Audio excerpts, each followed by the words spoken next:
ఎలాగైందమ్మా? ఎత్తుకొని వెళ్ళావా ఏంటి? ఇంట్లో లేదు పెళ్లి చేసుకో శివాజీ వస్తాడని ఏంటి? ఆడు ఎప్పుడు ఖాళీగా దొరుకుతారని చూసింది. నేను ఇంకా కూతుర్ని కానీ అమ్మాయిల ఇంట్లో ఉన్నాను కదా, అమ్మయ్య దొరికాడురా బాబు.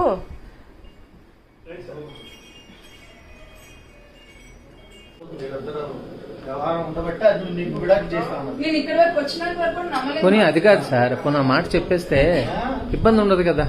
నాకు ఇలాగ ఇష్టం లేదన్నా, నేను అమ్మాయిని ఇష్టపడ్డాను చేసుకున్నాను.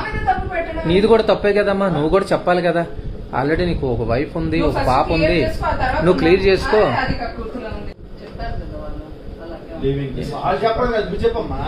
బొల్లంతా కొవ్వు ఉంది మావయ్య, బొల్లంతా కొవ్వు తేలిపోతుంది. ఈ కొవ్వు ఆడుకోవు సరిపోయింది, దానికి మ్యాచ్ అయింది. ఇప్పుడు నీ కనీసం మినిమం భయం లేకుండా నువ్వు సంసారం చేస్తున్నావు. నువ్వు సంసారం చేస్తున్నావు, నువ్వు మళ్ళీ నా మీద చేశాడా?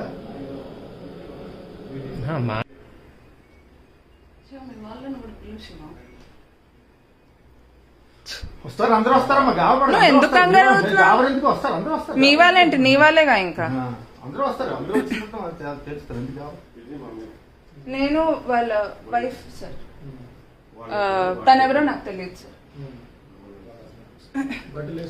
బయటకు రావచ్చు, బట్టలు వేసుకోండి, వస్తున్నాను.